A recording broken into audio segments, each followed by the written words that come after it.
अबू बकर बच्चे आ जाए और अपना मुकालमा पेश फरमा दें।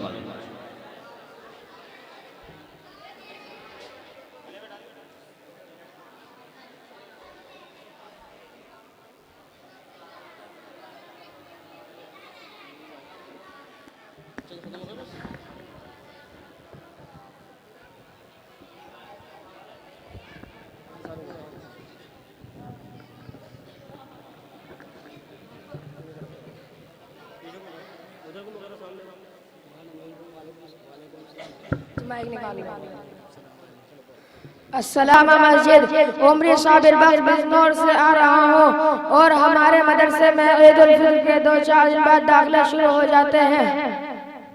बकर मुल्ला जी वो तो ठीक है, लेकिन तुम तो मुल्ला जी हो और हम स्कूल में पढ़ने वाले आला किस्म के लोग हैं। ये कैसे हो सकता है कि लोग तुमको हमारे साथ देखकर लोग तुम पर हंसेंगे? भाईजान, ये लोगों की बेवकूफ़ी है। अगर लोगों ने खुद ही दीन इस्लाम और उसके अहकाम और मदारिस की अहमियत से आग बंद कर रखी है तो इसमें दीन का क्या कसूर है?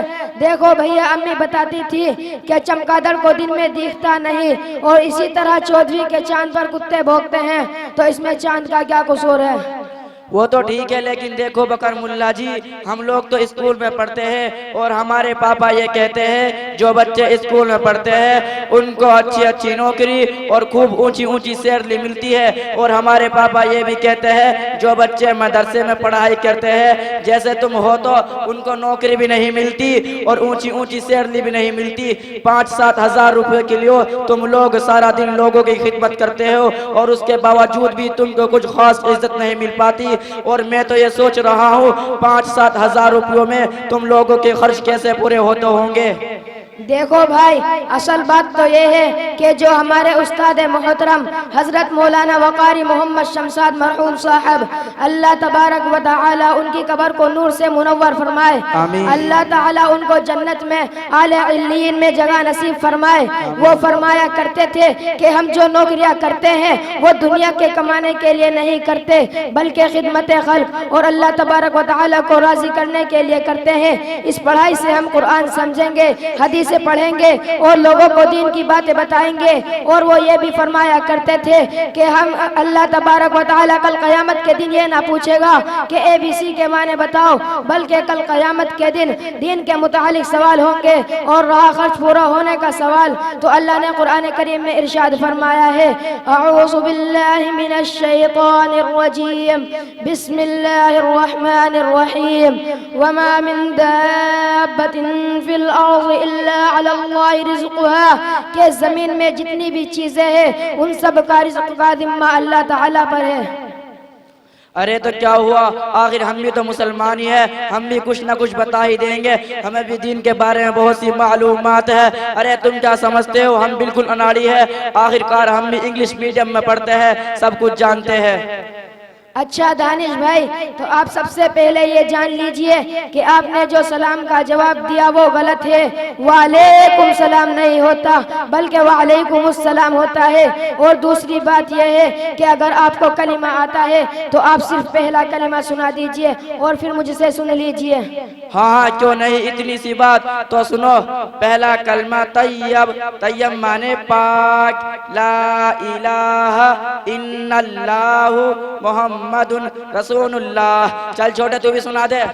पहला कलमा तैयब, तैयब माने पाक, ला इलाहा इल्लल्लाहु मुहम्मदुर रसूलुल्लाह। दानिश भाई, कलमा इस तरह नहीं पढ़ते बल्कि यूँ पढ़ते हैं, अव्वल कलिमा तय्यब, तय्यब माने पाक, ला इलाहा इल्लल्लाहु मुहम्मदुर रसूलुल्लाह सल्लल्लाहु अलैहि वसल्लम। आपको दूसरा तीसरा कलमा आता है? नहीं बकर मुल्ला जी, मुझे तो मालूम नहीं, मुझे आज एहसास हो रहा है कि यार छोटे मुल्ला जी तू तो बड़े कमाल की चीज है। अच्छा दानिश भाई, तो आपको गुस्ल के फर्ज मालूम है? अरे वाह मुल्ला जी, तू तो हमें बिल्कुल ही अनाड़ी समझने लगा। गुस्ल के फर्ज तो हमें बहुत अच्छे से याद है। अच्छा सुनाऊं क्या? जी भाई सुनाओ। गुस्ल के फर्ज 3 है। नंबर 1 तौलिया, नंबर 2 साबुनदानी, नंबर 3 पूरे बदन पे पानी पानी। मुल्ला जी यार तू तो ऐसे मालूम कर रहा था जैसे हमें कुछ मालूम ही नहीं। चल छोटे तू भी सुना दे। गुस्ल के फर्ज क्या? मग्घा और बाल्टी लो और पूरे बदन पे डालते चले जाओ। लो हो गया गुस्ल। कह रहे थे कि गुस्ल के फर्ज सुना दो। गुसल के फर्ज तो 3 ही है, मगर वो नहीं जो आप बता रहे हैं, बल्कि गुसल के फर्ज नंबर 1 कुल्ली करना, नंबर 2 नाक की नरम हड्डी तक पानी पहुंचाना, नंबर 3 पूरे बदन पर पानी बहाना। और शराइत नमाज और अरकान नमाज मालूम है?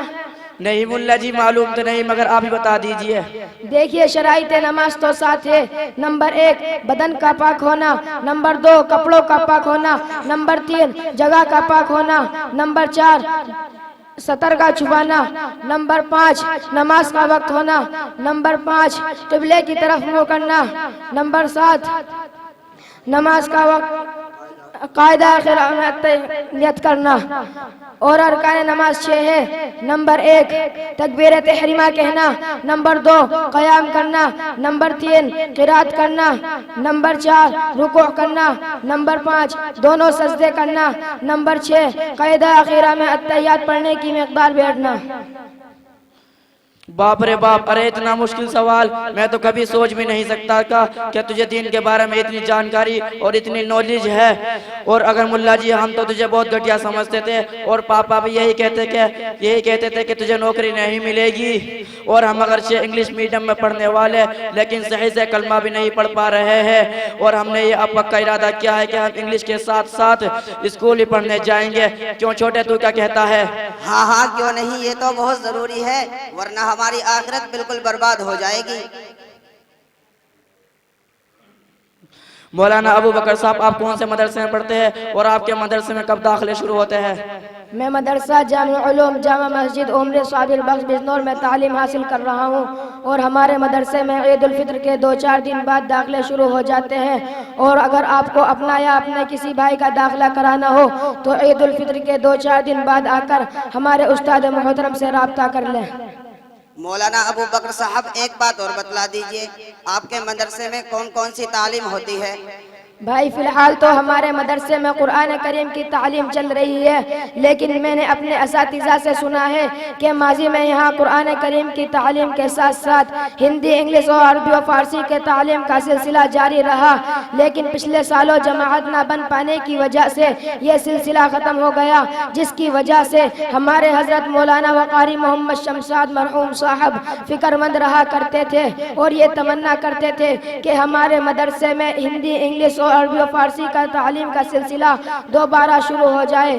और हमारे उस्ताद फरमा रहे थे कि बड़ों का मशवरा चल रहा है, हज़रत मौलाना वक़ारी मोहम्मद शमसाद मरहूम साहब के इस तमन्ना को जल्दी पूरा करेंगे इंशाअल्लाह। इस आइंदा साल अरबी और फारसी की तालीम का सिलसिला फिर से शुरू हो जाएगा, ताकि हमारे यहाँ के और हिफ्ज़ से फारिग बच्चे मदरसा जामिउल उलूम जामा मस्जिद उम्री में ही दाखिला कराए इंशाअल्लाह। इसलिए मैं आपसे और दीगर मदारिस से फारिग शुदा तमाम हुफ़ाज़ किराम और उनके वालिदैन से दरख्वास्त कर रहा हूँ को वे अपने बच्चों को कुरान करीम की तालीम कराने और अरबी और फारसी की तालीम कराने के लिए बाहर न जाकर हमारे ही मदरसे और आपके अपने महबूब मदरसा जामिउल उलूम जामा मस्जिद उम्री में ही दाखिला कराए। अच्छा दानिश भाई, अब मैं चलता हूँ। अस्सलामु अलैकुम व रहमतुल्लाहि व बरकातुहू। व अलैकुम अस्सलाम व रहमतुल्लाहि व बरकातुहू।